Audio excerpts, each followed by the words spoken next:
What's up mga ka-rides? Magandang umaga sa atin lahat. Napansin ko lang habang nagra-rides kami, may napansin kami dito. Itong bagong labas ng Suzuki, itong Access. Kung makikita natin yung pormahan niya, parang maiisip mo yung mga motor dati, nung mga 60s, 50s, 70s. Yung kanyang, especially yung kulay niya, alam mo yung mga retro color ba? Ayan. So, bigyan ko lang kayo ng impression dito. Nasubukan natin i-ride dito ngayon lang. At bibigyan ko kayo ng impressions kung gaano kaganda ng Access, Suzuki Access. Okay? So, wait. Siyempre, design muna tayo. So, tignan nyo guys. Ayan o. From the headlight niya, makikita nyo, meron ditong lining na silver. Tapos, emblem niya. Tapos, daytime running light. Turn signal niya, both side. Of course, yung color niya nakakaiba. And then, siyempre, disc brake. Single caliper. Mag wheel, of course. And then, merong dito mga signal light dito or yung reflectorize na naka-on ng kanyang for hazard. And then, access, emblem. Napakasimple lang, put peg niya. Tapos, of course, meron itong kickstarter.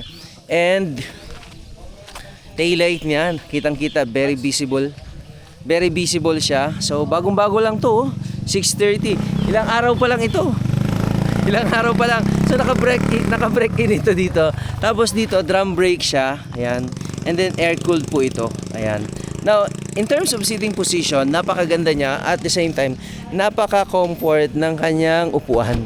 So sinubukan ko kanina, nagbabounce siya pati yung respond ng shock nito, sobrang masasabi ko na napakaganda talaga.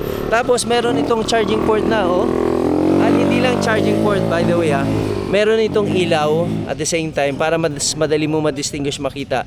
Ayan charging port niya, tapos siyempre dito manual key. And then dito on and off. May hazard din ito guys. May hazard na to, of course, starts. Tapos meron itong yung auto kill switch. Yan. So pag nag-idle yung motorsiklo mo, huminto ka, tapos tumagal ka ng konti, mag-automatic turn off siya. Tapos tingnan nyo naman yung panel niya. Sobrang ganda ng panel. Merong mga ilaw dito that leads you para mas madali mo makita siya sa gabi. Kahit sa araw nakailaw siya. Tapos may manual at saka meron itong digital dito. Ayan digital. And then yung manual niya. Tapos dito syempre hazard. Ayan makikita natin. And then turn on signal niya left and right. Dito naman sa kabila. May pass na rin ito. Napaka-stig nito. May pass na rin ito guys. Ayan.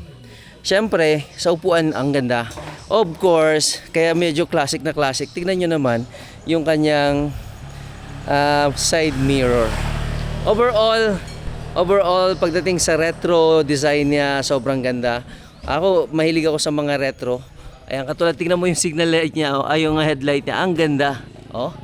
Ang ganda. 2 LED lights, tapos meron ito ditong parang hindi siya yung adjust ng kanyang light niya pag naka-low, talagang low talaga siya. Ayan.